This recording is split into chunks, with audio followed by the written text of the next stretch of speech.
Gracias a todos los asistentes. Este es el primer seminario pues, de este semestre del Centro de Analítica para Políticas Públicas. La idea pues, de esta serie de seminarios es presentar diversos trabajos de investigadores e investigadoras alrededor de temas que unen matemáticas, análisis de datos, computación y esas técnicas modernas que se reúnen grande en la analítica, en la inteligencia artificial, pero con algún impacto social, sea bien desde el sector público en las políticas públicas o desde el sector privado, pero siempre con miras a tener un impacto positivo, idealmente, en la sociedad. Entonces, hoy, como primera presentadora, nos acompaña María Garguilo, con su charla sobre métodos estadísticos para la cuantificación del conflicto armado en Colombia. María es estadística en el Grupo de Análisis de Datos para Derechos Humanos, HRDAG, y adelanta estudios graduados en Sociología y Demografía en la Universidad de Oxford. Y su idea de su investigación es usar estos métodos cuantitativos para esclarecer o cuantificar violaciones de derechos humanos, especialmente en algunos lugares con datos faltantes, por ejemplo, con la falta de documentación de feminicidios en México. Pero bueno, hoy nos va a hablar sobre todo cómo se usaron estos métodos, estas técnicas para el caso del conflicto armado colombiano. Y bueno, muy contentos de que nos acompañen por el impacto que está teniendo esta investigación al ser usado por la justicia transicional especial para la paz y la Comisión para el Esclarecimiento de la Verdad en el país. Entonces, María, por favor, muchas gracias. Muchas gracias por tenerme hoy, realmente es mi placer. Voy a intentar compartir mi pantalla y vamos a ver lo que pasa.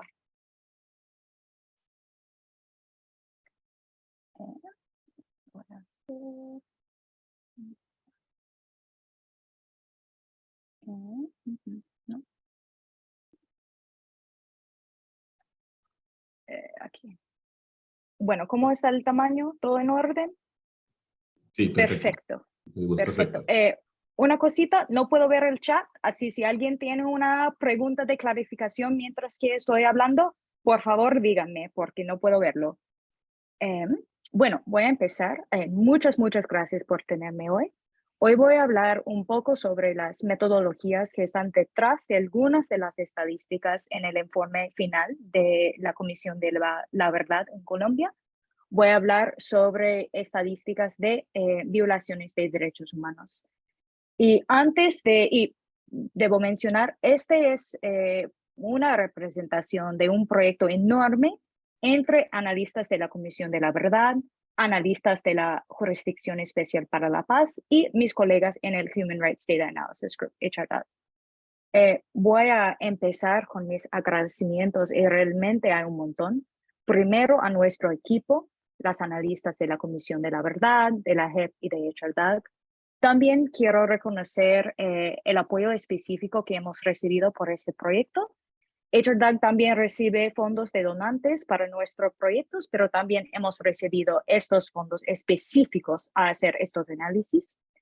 También me gustaría agradecer a alguna gente más. Primero, algunos colegas de HRDAG, nuestra directora ejecutiva Megan Price, nuestra coordinadora de logística Susan Nathans y nuestra experta en la vinculación de registros Michelle Dukic. Y finalmente me gustaría agradecer un montón, dos personas que me han enseñado un montón sobre la estadística. Una está aquí hoy, la doctora Shira Mitchell, y también el profesor Daniel Monrique Valle. Y bueno, para darles un panorama de esta charla, primero voy a empezar con un poco sobre HRDAG. Segundo, sobre todas las metodologías que usamos en nuestro flujo de trabajo. Voy a cerrar con algunos resultados, pero realmente mi enfoque hoy es la metodología. Y bueno, encerramos, espero, con preguntas de ustedes. HRDAG es una organización basada en los Estados Unidos, sin ánimo de lucro y sin afiliación a ningún partido político. Trabajamos con nuestros colegas en organizaciones en todo el mundo para identificar y responder a preguntas de hecho claves para sus advocacia, sus políticas, lo que sea, para ayudarles a responderles de una manera estadística, con estadísticas y con análisis cuantitativos. Estos son ejemplos de algunos de nuestros colaboradores. Hemos colaborado con organizaciones muy grandes, internacionales, como la ONU, hasta organizaciones pequeñas en lugares específicos, trabajando como temas muy específicos a su advocacia. Y siempre empezó todas mis charlas con esta cita de Patrick Ball, y voy a leerlo porque creo es muy importante entender por qué hacemos este trabajo y por qué está al fondo de todos nuestros análisis. Patrick dice: las historias de derechos humanos nos cuentan sobre los peores eventos que una persona puede experimentar. Asumir la responsabilidad de información sobre derechos humanos significa asumir una obligación con los testigos, las familias y la víctima.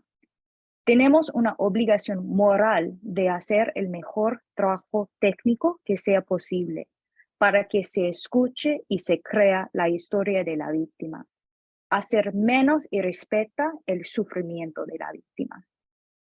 Y esto es sumamente importante para todos nosotros, y esto es por qué hacemos este trabajo y por qué hemos este trabajo con tanta rigor y con tanta especificidad, porque importa un montón la víctima, sus familias y los testigos de violencia.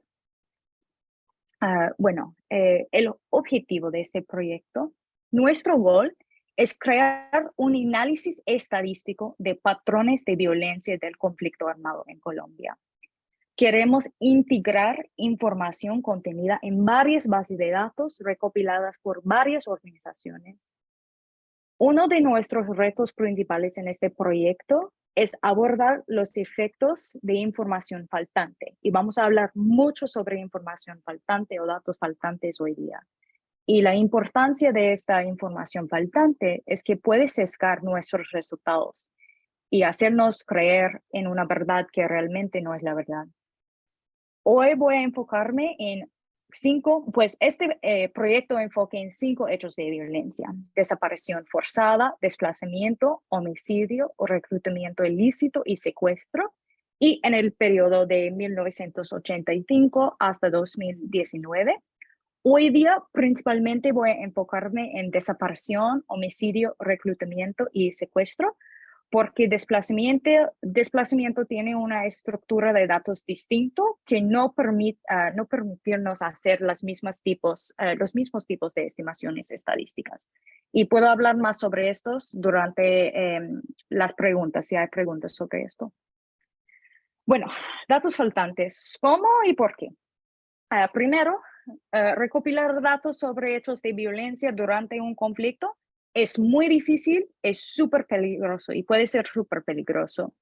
Cada proyecto que recopilan datos tienen distintas misiones organizacionales, criterios para incluir datos, acceso a poblaciones de víctimas y recursos limitados.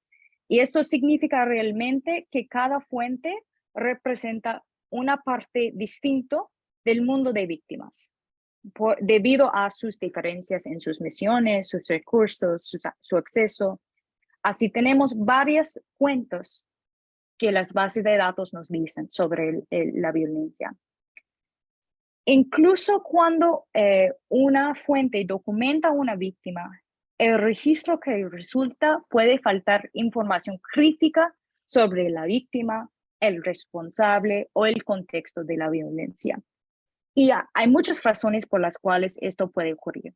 Primero es una falta de detalles. Por ejemplo, el testigo es posible que ella no sabe algunos detalles. Ella no sabe quién es el responsable. Ella no sabe el día exacto del hecho, por ejemplo. Segundo, el testigo sí sabe la información, pero hubo un error en la documentación de la víctima, un fallo de una computadora o lo que sea, o teclar mal una cédula. Tercera es miedo de venganza o vergüenza.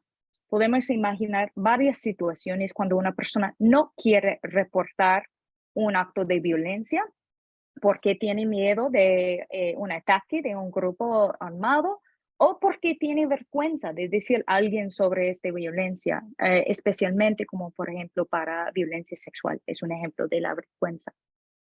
Y quiero decirlo y enfatizar esto. Mientras que estoy hablando mucho sobre datos faltantes, no estoy criticando a ninguna base de datos ni ninguna de las organizaciones que recopilan los datos. Documentar durante conflicto es difícil, es peligroso y cada base de datos contiene información invaluable para nuestro análisis. Así lo que vamos a hacer es usar toda la información que tenemos para apoyar nuestro análisis.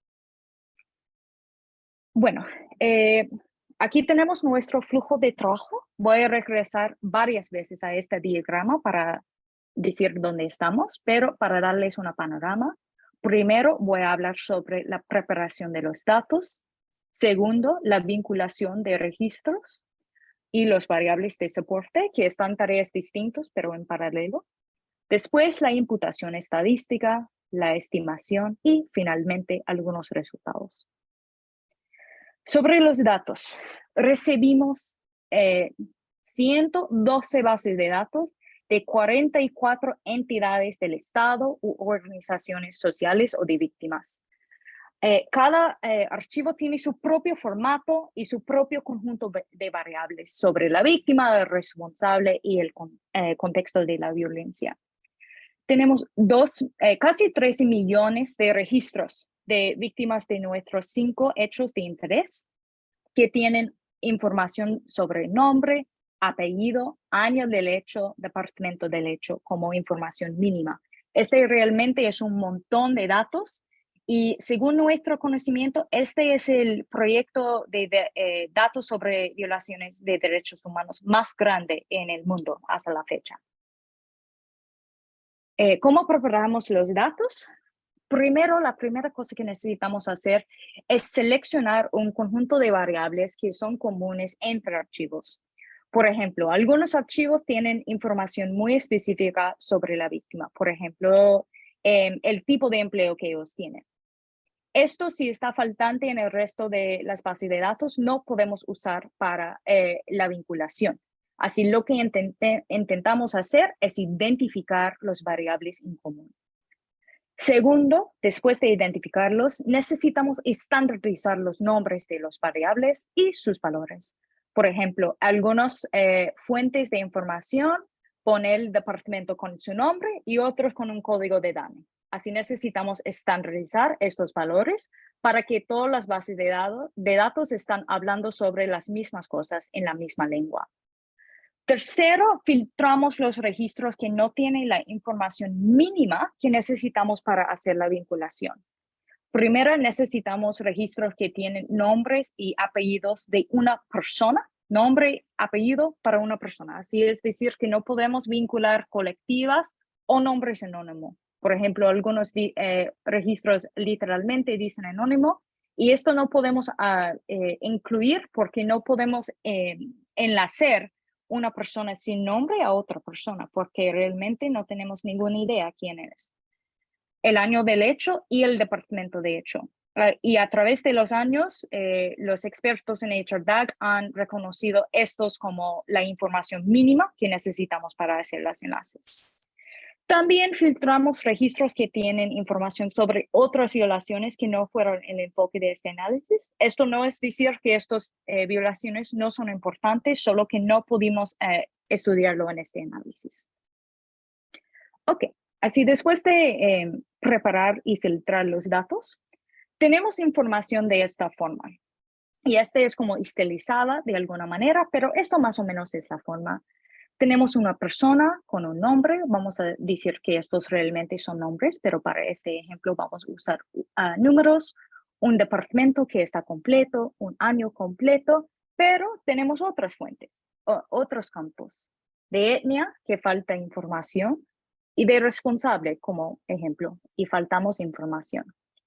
También en este momento, después de preparar los datos, no sabe en qué fuente aparece cuáles víctimas. Por ejemplo, la persona 1, no sabemos cuáles listas aparece esta persona. Puede ser en RUF, en el CNMH, en PONAL, pero no sabemos en este momento. Esta información es faltante, pero es distinto a la información que falta en los campos de etnia y de responsable. Y también faltamos registros de víctimas que nunca fueron documentados por ninguna fuente, por las razones que hablamos antes, porque no hubo acceso a una área, porque hubo miedo de una familia de reportar una víctima. Así lo que tenemos es 3 tipos de datos faltantes distintos. Los verdes representan una falta de información dentro de registros que sí hemos documentado. La azul representa la información sobre cuáles fuentes documenta una persona. Y en amarillo veamos las personas que nunca fueron documentados. Todos son datos faltantes, pero son 3 tipos distintos. Y cada uno vamos a utilizar un método específico para responderlas. Primero vamos a llenar el azul con el proceso de la vinculación de registros. Segundo, vamos a llenar los verdes, los campos faltantes para los registros que sí tenemos, con la imputación estadística. Y vamos a cerrar estimando el tamaño de la población de víctimas que nunca hemos documentado ninguna fuente. Y solo para darles un panorama de la heterogeneidad en los datos faltantes, esto va a ser para estos campos en azul aquí. Tenemos la proporción que está faltante en varios campos. Veamos mucha heterogeneidad en esto. Por ejemplo, para desaparición tenemos ningunos datos faltantes para sexo, pero, por ejemplo, para los responsables de homicidio faltamos muchos datos. 2/3 de los datos de responsables de homicidio están faltantes. Así hay heterogeneidad en la información faltante y esto es otra razón más que necesitamos abordarlo. Ok, ahora vamos a empezar con el proceso de la vinculación. Y esto realmente es el primer proceso después de la preparación de los datos. Bueno, la idea de la vinculación de registros es que algunas víctimas son documentadas varias veces, a veces dentro de una base o entre varias bases.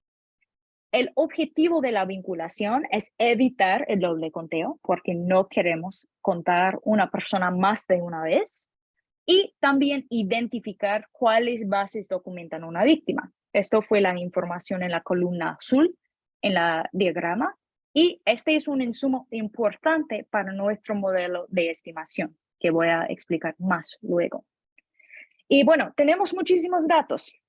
Después de filtrarlos, tenemos como 13 millones de datos. Así no es posible comparar cada registro con cada otro registro para decir si son correferentes o no.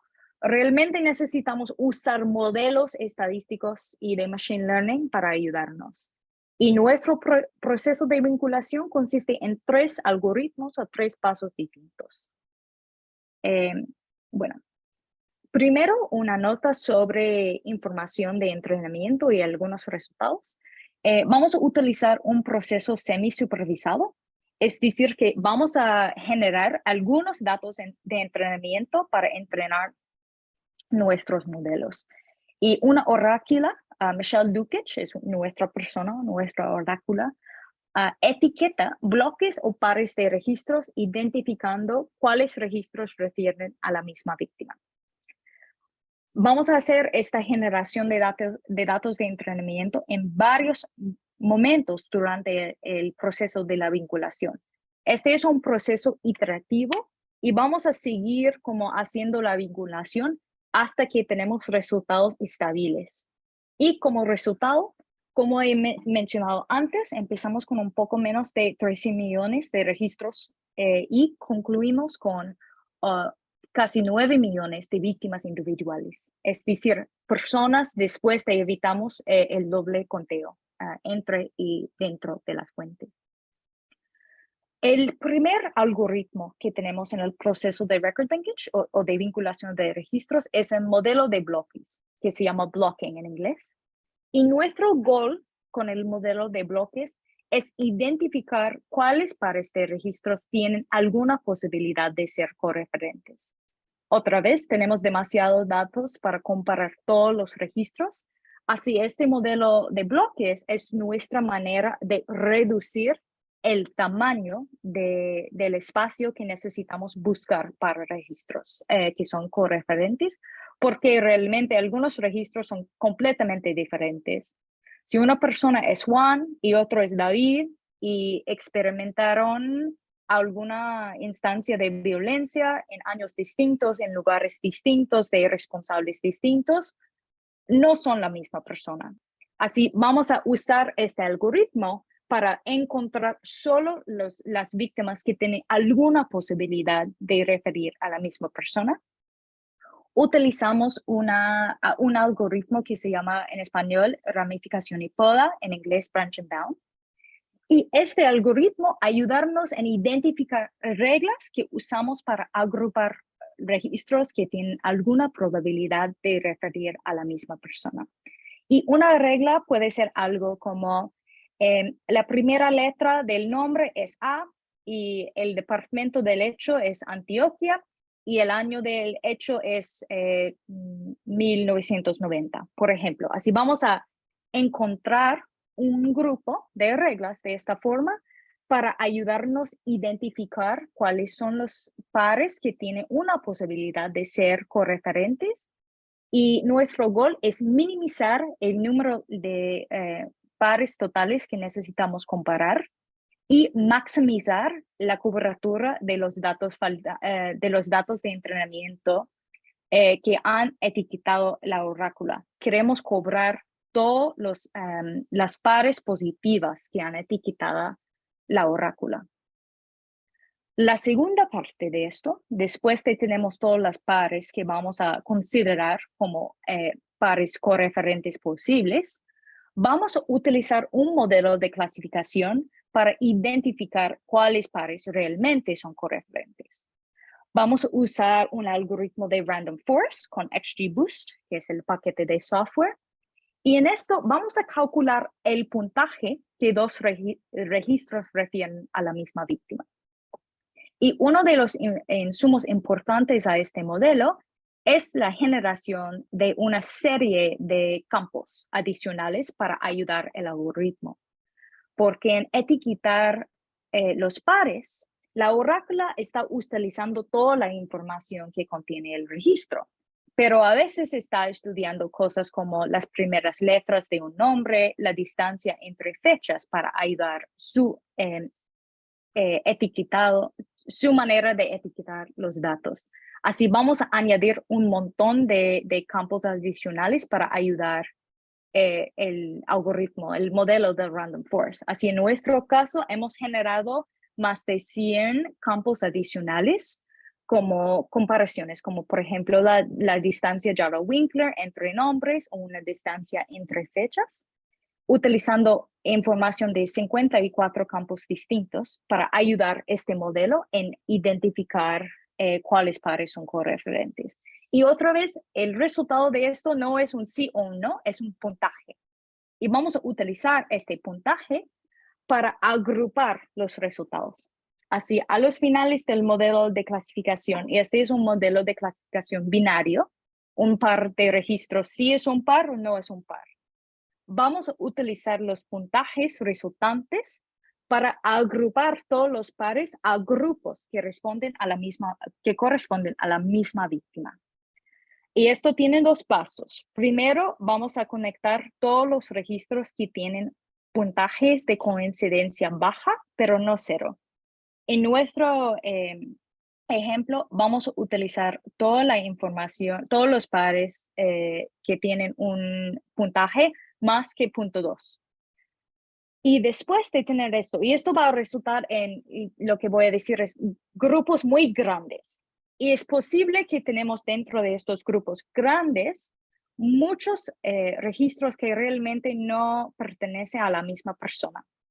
Porque si la persona A enlace con la persona B y la B con la C y la C con la D, es posible que la persona A y la persona D son personas distintas debido a este puntaje baja.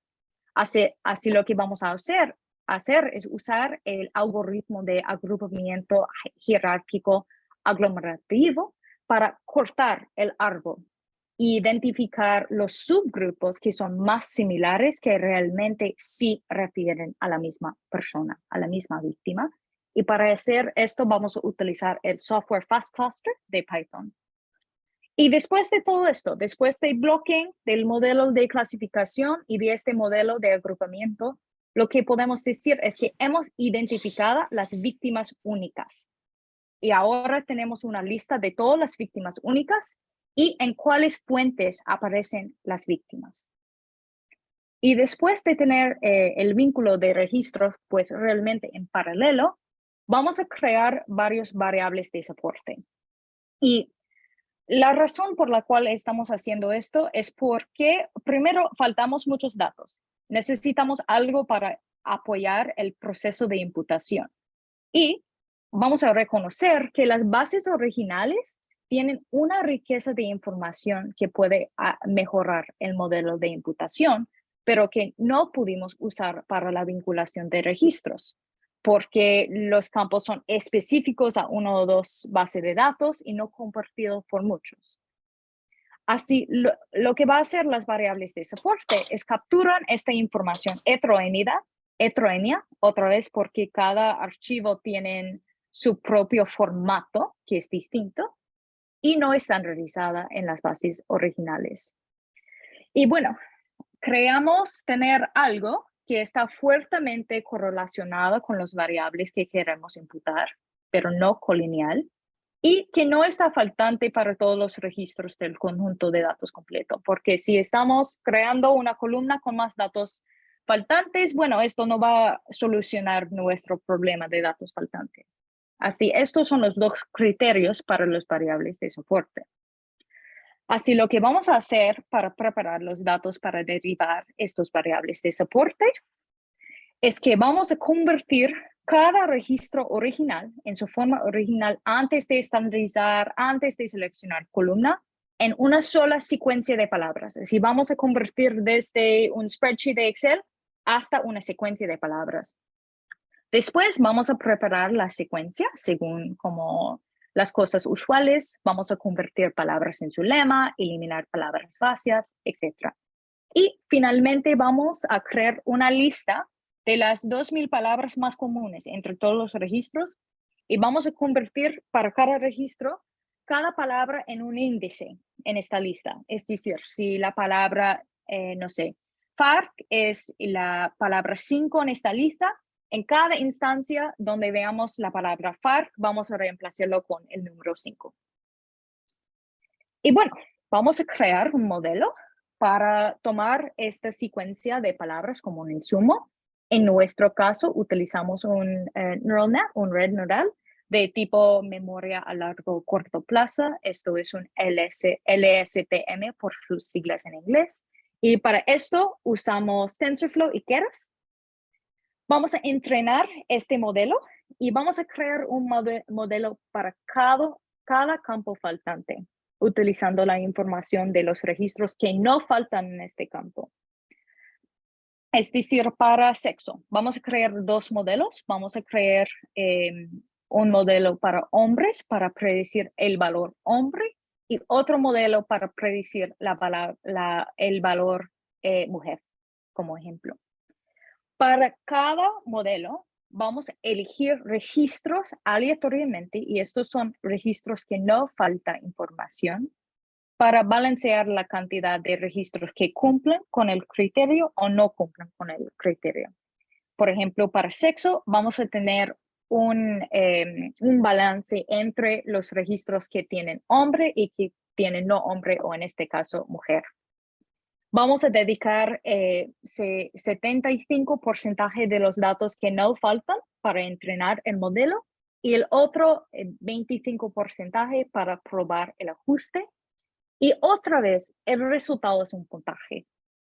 Los registros que tienen puntajes parecidos en varios campos probablemente son parecidos generalmente. Así, esta información puede dar pistas adicionales al modelo de la imputación.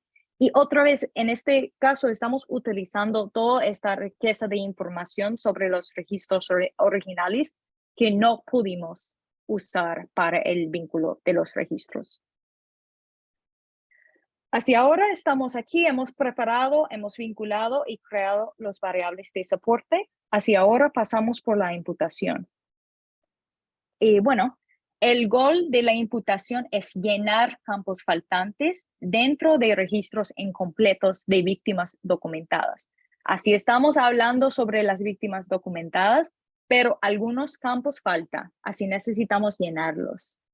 Y este es un paso necesario si queremos calcular estimaciones estratificadas por campos que incluyen datos faltantes. Esto es decir, necesitamos hacer esto si queremos hacer estratificaciones por etnia, por sexo, por responsable. Y los insumos a la imputación son los registros de duplicados, es decir, los resultados del proceso de la vinculación, y también los variables de soporte que acabamos de crear. Y lo que tenemos para nuestros campos imputados son sexo, edad, etnia, responsable, mes, y también dos específicos, pertenencia al conflicto y es desaparición forzada.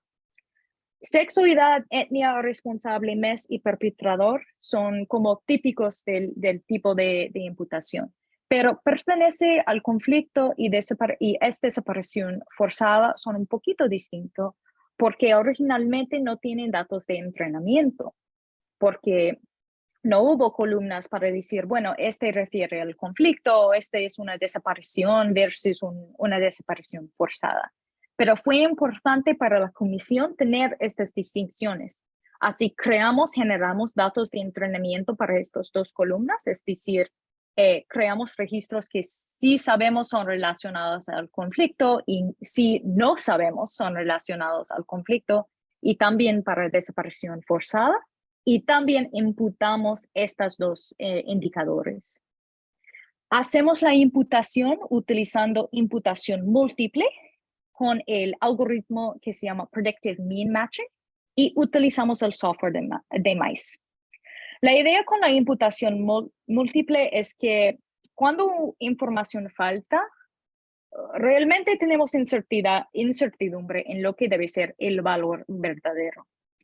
En vez de llenar los campos faltantes una vez y ignorar o esconder esta incertidumbre, lo que vamos a hacer es llenar los campos 10 veces. Así, para cada instancia de datos faltantes, vamos a llenarlo 10 veces distintos con un modelo probabilístico y vamos a crear 10 bases de datos imputadas. Después de la vinculación de registros, vamos a tener un solo base con datos faltantes. Pero después de la imputación vamos a tener 10 bases distintos, pero sin información faltante. Así vamos a llenar todos los campos faltantes según el modelo una vez, repetirlo, y vamos a tener 10 réplicas de datos imputadas distintas que vamos a utilizar en nuestro análisis. Y esto nos permite incorporar la incertidumbre de la imputación en los resultados finales. No esconderla, sin embargo, ponerlo para decir esto es la incertidumbre que hemos acumulado en el proceso de imputar los datos. Así ahora tenemos nuestras 10 réplicas sin datos faltantes, pero 10 bases de datos. Y ahora vamos por la estimación. Vamos a utilizar una familia de modelos que se llama estimación por sistemas múltiples o ESM. También en muchas literaturas es conocida como captura-recaptura. Y la idea de ESM es que vamos a usar información sobre patrones de documentación para las víctimas documentadas para hacer estimaciones del tamaño de la población de víctimas entera. Incluso las víctimas que nunca fueron documentados por ninguna fuente. Uno de los requisitos de esto es que tenemos 3 o más fuentes distintas y los insumos son las réplicas que hemos creado con la imputación en el paso antes. Y en nuestro modelo vamos a utilizar un modelo bayesiano llamado modelos de clases latentes múltiples para captura-recaptura con el software LSMCR. Y LSMCR son sus siglas en inglés de este modelo. Bueno, los insumos otra vez, las réplicas. Y bueno, el modelo LCMSR va a estimar una distribución de probabilidades posterior de los valores probables para la cantidad total de víctimas. Otra vez, los observados más nuestra estimación del tamaño del subregistro. Y ahora vamos a hacer un poquito de matemáticas. Estos no son las matemáticas que usamos en el modelo de LCMSR.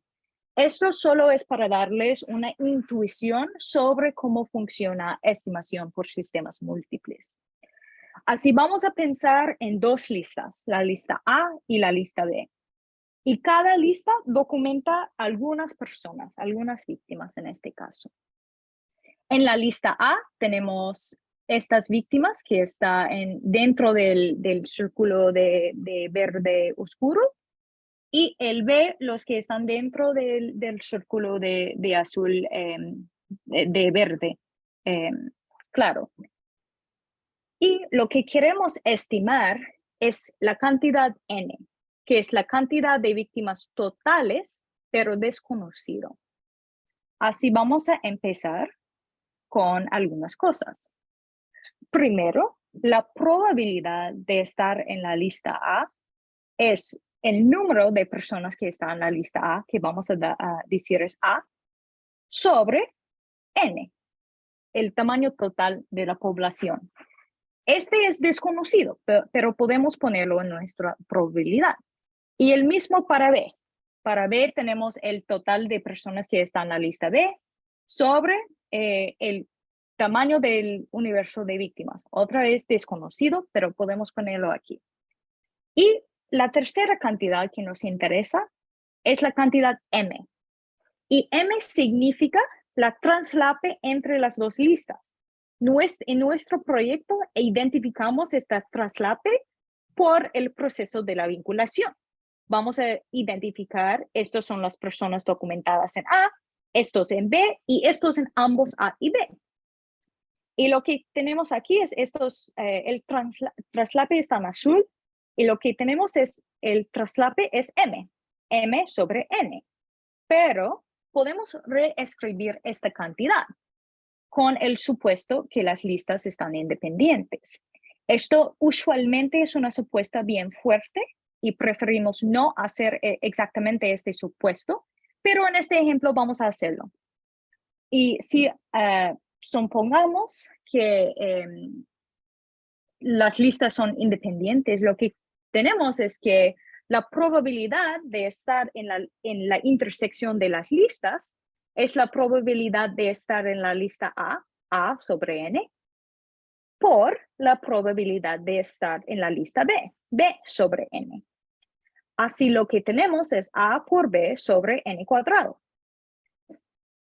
Y con esto podemos reescribir esta fracción por M para tener una estimación del universo total N, que desconocimos, pero podemos derivar desde los patrones para las víctimas, los patrones de documentación para las víctimas observadas.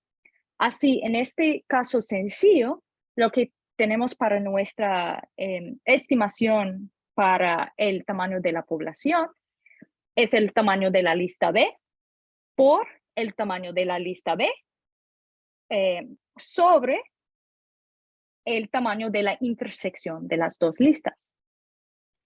Así si tenemos muchas intersecciones, la cantidad va a ser muy cercana al número documentado. Y si tenemos muy pocas intersecciones entre las dos listas, la estimación del tamaño de la población total sería más grande. Así, esto es solo un poquito sobre la intuición detrás de este método, para que ustedes saben. Y para terminar, vamos a combinar todos los métodos. Así, otra vez, nuestro objetivo analítico es calcular estimaciones estratificadas por una covariable que falta información. Por ejemplo, etnia o sexo. Estas estimaciones deben incluir la incertidumbre del proceso de imputar y del modelo de SM. Así, lo que vamos a hacer es lo siguiente. Solo estoy revisando cómo hacemos. Vincular los registros para evitar el doble conteo, crear las réplicas con la imputación y vamos a usar MICE. Y a cada réplica vamos a aplicar el modelo de ESM para tener una distribución de valores posibles y probables para el tamaño de la población total. Después de esto, lo que vamos a tener para este estrato es que vamos a tener 10 resultados distintos porque vamos a estimar 10 veces, uno para cada réplica. Así, lo que necesitamos hacer después de tener todas estas distribuciones posteriores es combinarlos utilizando las reglas de combinación, y hay varias y son comunes para este tipo de operación. Y al final vamos a comparar estratos de interés e interpretar este resultado. Y ahora vamos a hacer esta cosa de los resultados. Solo voy a hacerlo brevemente. Y esta información está en la figura 2 de nuestro informe. Así puedes leerlo y estudiarlo con más detalle. Y voy a decirles que la línea negra es el número documentado, el número de víctimas documentadas en el año. El azul es el promedio de la imputación. Esto es después de imputar algunos sobres conflicts y cosas así. Y lo más, yo creo que lo más interesante e importante es el rango de la estimación. Y esto va a ayudarlo a decirnos sobre el rango del número de víctimas posibles para en este caso, para un año. En el gráfico de desaparición forzada veamos varios puntos. Esto son para cortar la varianza porque llega muy alta en este momento, así estamos cortando la varianza aquí, pero lo que podemos aprender es que probablemente hay un pico en este año, sin importar exactamente la varianza. Y lo que vamos a aprender de todos estos gráficos, también tenemos de reclutamiento y de secuestro, es que hay subregistro en muchos años, pero las tendencias generales siguen las tendencias que veamos en los datos observados. La cosa que está diferente es el magnitud de la violencia. Y en homicidio, por ejemplo, veamos subregistro en todos los años, y en todos los años es alto, pero para algunas violaciones, como por ejemplo los últimos años que tenemos datos de reclutamiento y los últimos años que tenemos datos de secuestro, veamos que no necesariamente hay mucho subregistro. Hay un poco, pero no mucho. Así es decir que aunque sí hay subregistro, no documentamos todas las víctimas. Eso es verdad. Podemos ver que no es constante este subregistro en todos los años, por ejemplo, en este caso, porque estamos estudiando tiempo. Así es importante, es que no podemos saber qué es el tamaño del subregistro sin estimarla. Y a veces va a ser muy alta y a veces no. Bueno, esto fue mucho hoy. Voy a resumir rápidamente y después algunos recursos para ustedes y preguntas. Solo para resumir, introduje el proyecto conjunto de la JEP, de la Comisión y de HRDAG, y introduje un poco el trabajo de HRDAG, discute 3 tipos de datos faltantes y revise el flujo de trabajo para el proyecto. Hablamos del procesamiento de los datos, la vinculación de los registros, la creación de variables de soporte, imputación de campos faltantes y la estimación de registros faltantes. Y finalmente discutí algunos de los resultados de este proyecto. Bueno, yo creo que esto es lo más importante para ustedes. Esos son todos los enlaces para que ustedes puedan estudiar más en el anexo del proyecto. Primero hay este blog por HRDAG. Y yo creo que este es el enlace más importante porque contiene los enlaces a todo lo demás. Y bueno, este es solo un panorama del trabajo súper breve.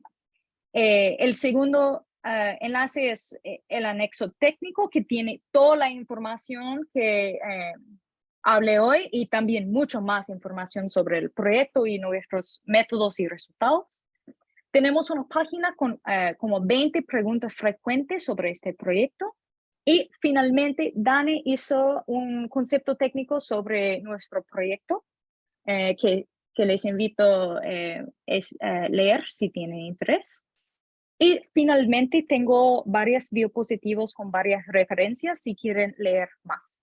Este primero sobre sesgo y datos faltantes. Tengo algunos sobre la vinculación de registros. Algunos sobre la imputación múltiple.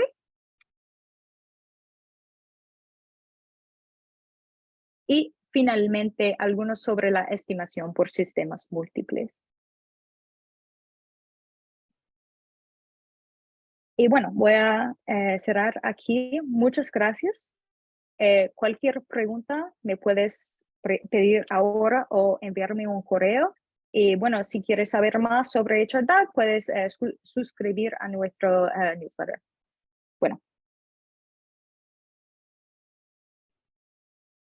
Super María, muchísimas gracias. Muy valioso, muy interesante todo. Ahora si alguien tiene alguna pregunta del público en estos 10 minutos. Yo tengo una pregunta, Mateo. María, pues primero, excelente la presentación, muchísimas gracias, de verdad, súper chévere. Yo quisiera preguntarte si hay algún ejercicio de validación de todo ese pipeline de procesamiento de los datos, utilizando datos sintéticos o datos que se conozcan exactamente en los valores correctos. Muchas gracias por esta pregunta. No exactamente con datos sintéticos, porque realmente no hay, es muy difícil como encontrar datos de esta forma, pero hicimos un montón de pruebas de verificación en varios momentos del flujo, porque cada parte del flujo tiene su propio como prueba, porque son distintos. Así, hicimos varias pruebas para, por ejemplo, verificar que hemos seleccionado los campos correctos cuando estábamos procesando los datos. Primera cosa. Segunda cosa, para, por ejemplo, en la vinculación, cuando la orácula está diciendo si estas dos personas sí son la misma víctima o no, este es un momento obvio donde puede tener errores. Lo que hicimos es que hicimos un ejercicio con varias personas, con 5 personas distintas, fuera del proyecto. Y creamos una prueba con varias pares y decimos a estas 5 personas y a nuestro oráculo, Michelle, etiquetarlos y comparamos los resultados. Y hubo una coincidencia entre estos 6 personas, entre las 5 personas y Michelle muy alta. Así, por ejemplo, hicimos varias pruebas con esto. También hicimos varias pruebas sobre la imputación y siempre el comportamiento de todos los modelos. Tenemos en el informe, es que solo no tengo tiempo hoy para tener todas las gráficas, pero en el informe tiene toda la información sobre la valoración de los modelos, por ejemplo, de clasificación. Bien, gracias. Yo tengo una pregunta. Ya en la estimación por sistemas múltiples, como que entendería que se estima es el N, ¿sí? El número de datos. Pero luego muestras las gráficas de año a año, por sexo, por responsable. ¿Eso cómo se hace al final? O sea, la estimación por sistemas múltiples, entonces lo hacen año a año, calculemos el número para el 2005 usando 2005 y ya, o luego como que imputan los datos de cierta manera. Sí, lo que vamos a hacer primero es definir algunos estratos de interés y lamentablemente no hablé mucho de esto, pero vamos a pensar en estratos. En los gráficos que tuve en esta presentación, los estratos son por año. Así lo que vamos a hacer es crear un modelo de ESM para cada año y cada réplica. Así, si tenemos 2 años y 10 réplicas y necesitamos réplicas, aunque no faltamos información de año, sí faltamos información de pertenencia al conflicto. Así siempre necesitamos hacer este juego con las réplicas.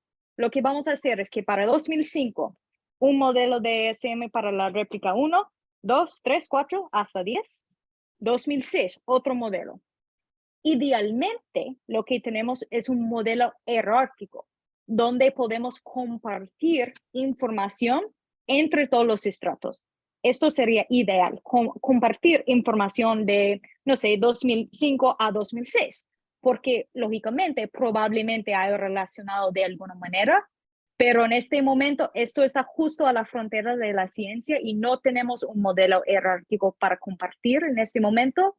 Pero para responder a tu pregunta es que estratificamos y después tenemos nuestros modelos.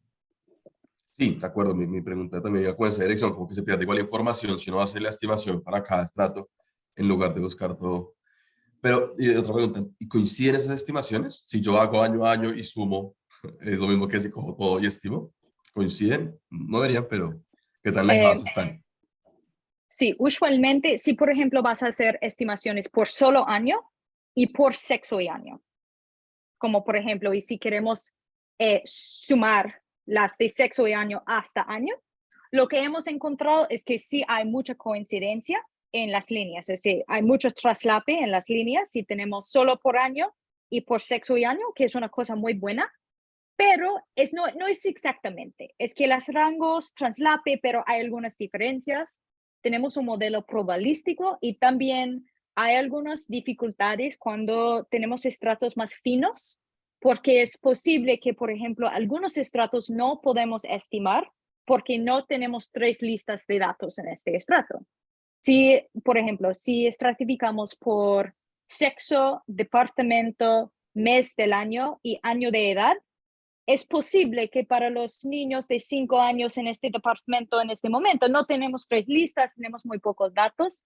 Así hay varias maneras que pueden diferir, pero hemos encontrado en nuestras pruebas de comparación que sí hay mucha coincidencia entre los varios tipos de estratificación. Gracias. ¿Alguien más del público tiene alguna pregunta? Sí, María, otra pregunta. ¿Qué tan sensible es las estimaciones a que, por ejemplo, yo vi que comenzaste con 13 millones de registros, después hiciste unas eliminaciones y llegaste como a 9 millones y poco? Entonces, ¿qué pasa si uno dice, bueno, pues voy a eliminar los registros que tienen una variable missing en más del 60%? Que pues me pareció que podía ser común ahí, y repites todo, ¿qué tan distante quedan tus estimaciones cuando pasa eso? No hemos hecho esta prueba exacta, pero en el modelo, por ejemplo, de la imputación, lo que tenemos es un mínimo, es una correspondencia mínima.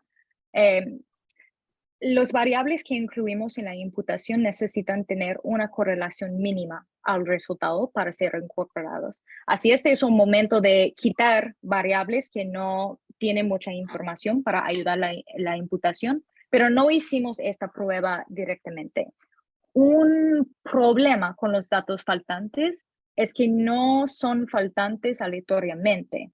Son correlacionados no correlacionados con solo algún valor, pero hay varias maneras que una persona puede tener información faltante. Por ejemplo, si hay miedo de un responsable particular, pues tiene sentido que, bueno, cuando el responsable es X, vamos a quitar esta información y no es aleatorio. Así, este es uno de los problemas de quitar los registros que faltan información, porque no es aleatorio y es por eso que estamos haciendo todo esto de imputar, porque podemos sesgar nuestros resultados por quitarlos.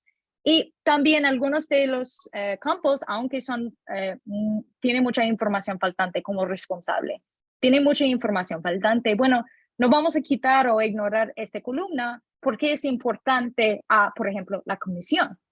Así hay este balance entre la información, la importancia y como los supuestos de la estadística también. Bien, gracias.